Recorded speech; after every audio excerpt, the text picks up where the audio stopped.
You already know what you should be doing. That is the part that makes it so difficult. You do not lack information. You do not lack goals. You do not even lack desire.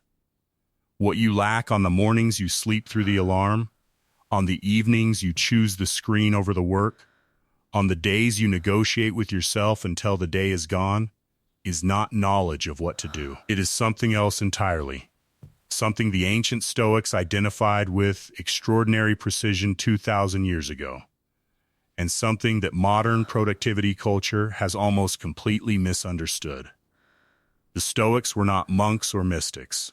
They were soldiers, slaves, emperors, and merchants, people living under real pressure in a real world, who developed a framework for living that was specifically designed to function under conditions of difficulty, uncertainty, and continuous temptation. What they discovered about self-discipline is not what most people think discipline is. And once you understand the difference, everything changes. Subscribe before we go any further. Let's get into it. Part 1. The problem is not motivation. Here is the uncomfortable truth that the Stoics would tell you directly. You do not have a motivation problem. You have a thinking problem. The modern model of self-discipline treats motivation as fuel. You gather enough of it through routines, through goals, through accountability, through the right environment, and then you run on it until it runs out, at which point you need to go gather more. The problem with this model is that it is entirely accurate to how most people experience discipline, and entirely wrong about what discipline actually is. Motivation is an emotional state. Emotional states are temporary.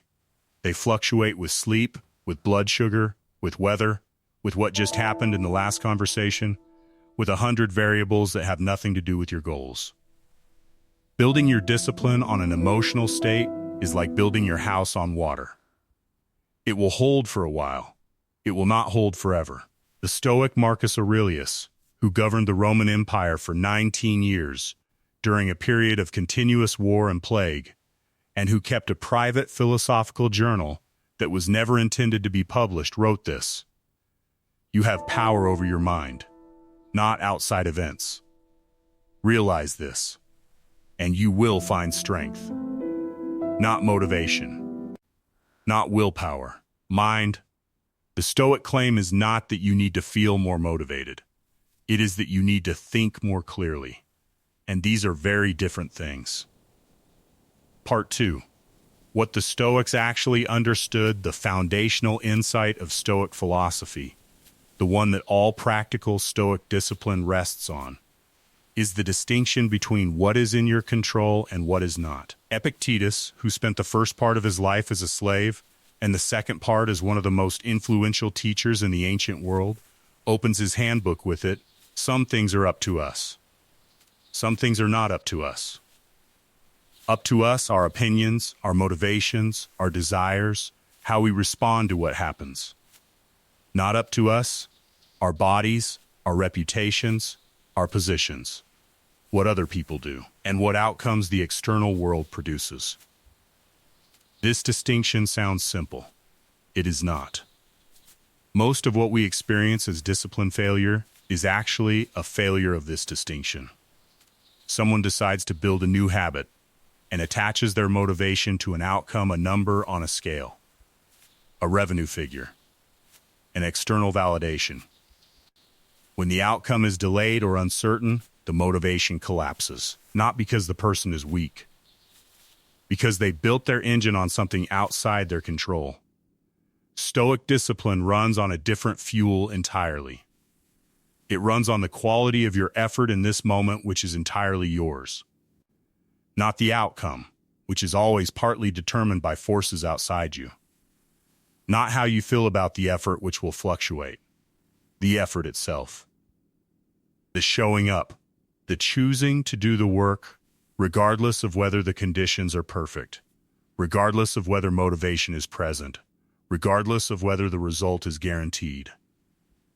Hit the like button right now if you have ever lost discipline the moment the external reward became uncertain.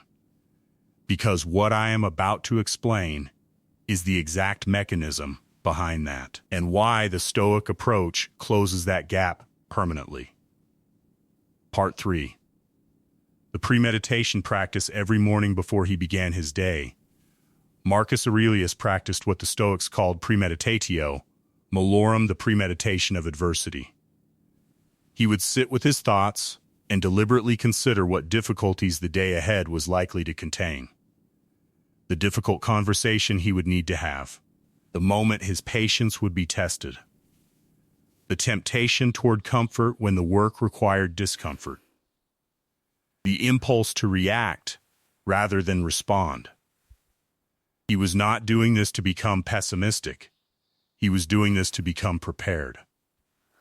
The Stoic insight is that the moment of genuine difficulty is the worst possible time to decide how to respond to it. When you are tired, when you are frustrated, when the impulse is strong and immediate, your capacity for deliberate choice is at its lowest. The premeditation practice moves the decision to a different moment, a calmer moment, a moment of reflection before the storm, so that when the difficulty arrives, the response is already waiting. Modern psychology has confirmed this effect repeatedly under the name of implementation intentions. When you decide in advance not just what you want to achieve, but specifically what you will do when you encounter a particular obstacle, your follow-through rate improves dramatically. Not because you have more willpower, because you have moved the decision to a moment when better thinking is available. This is what Marcus Aurelius was doing every morning on the banks of the Danube with a candle and a notebook. Not journaling, preparing, training the mind before the day arrived to test it. Part 4. The discipline of attention. Epictetus taught his students that the beginning of philosophy is the recognition of the conflict between your impressions and reality. Your mind receives an impression: I don't want to do this. This is too hard. I'll do it later. And the untrained response is to treat that impression as truth. The trained response is to pause and evaluate. The Stoics called this practice Prosoche, attention to oneself. Not self-criticism, not self-monitoring in the anxious sense. The quiet, continuous practice of noticing what is happening in your own mind before you act on it. When the alarm goes off and you feel the pull to stay in bed, Prosoche means noticing there is a feeling, a strong feeling, a feeling that says this is unbearable and unnecessary. And then before the hand reaches for the phone, before the decision to stay is made, the pause. The question, is this true? Is the discomfort actually unbearable? Or is it uncomfortable, which is different? Is staying actually the right choice? Or is staying what the feeling wants, which is also different? This pause, the space between the impression and the response, is where Stoic discipline lives. Not in the suppression of the feeling, not in the performance of not feeling it, in the gap between feeling it and acting on it. In that gap is where every meaningful choice you will ever make about your own life will be made. Subscribe right now if you want more of this, because next week we go even deeper into the ancient frameworks that are proving more practically useful than most of what modern productivity has to offer. Part 5. Amor, fati, the discipline of acceptance. The final and most powerful piece of the Stoic discipline framework is the concept the Romans called Amor, fati. The love of fate, not the tolerance of what is. Not the grudging acceptance of what is. The active, chosen love of it. This sounds like the opposite of discipline. If you love what is, why would you try to change anything? But the Stoics were making a much more precise point than that. They were identifying the single biggest drain on human energy and attention: the continuous, low-grade resistance to the conditions of one's own life. The background noise of "I wish this were different." The friction of needing the conditions to be right before the work can begin. The person who can only discipline themselves when they feel motivated is giving their discipline to their feelings. The person who can only discipline themselves when the environment is right is giving their discipline to their environment. Amor fati is the practice of removing those dependencies, of becoming someone whose discipline is not contingent on conditions, because they have chosen to work with whatever conditions exist rather than against them. This is not passive. The Stoics were not passive people. Marcus Aurelius fought wars. Epictetus built a school. Seneca wrote millions of words. What they had in common was that none of them waited for the conditions to be right before beginning. The conditions were never going to be right. They worked anyway. Not despite the difficulty, but through it and with it. Closing 2,000 years ago, a group of people with no access to productivity apps, no motivational content, no morning routine influencers, faced real adversity, real uncertainty, and real temptation, and developed a framework for living with such clarity and precision that it remains one of the most practically useful bodies of thought available to any human being alive today. They understood that discipline is not about feeling.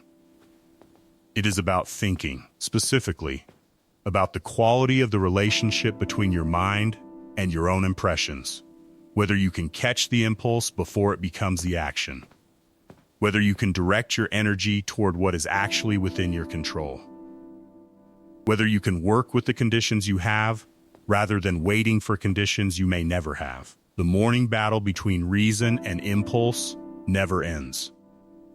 The Stoics knew this better than anyone, and they chose, morning after morning, to keep practicing, not to become perfect, to become slightly more deliberate than the day before.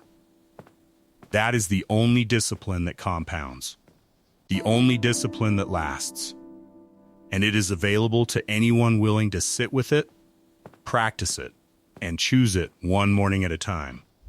Hit that like button if this gave you something real to work with today. Drop in the comments which of these Stoic principles are you going to start applying first. Drop it below. I read every single one. And subscribe before you go. Next week we go even deeper. You do not want to miss it.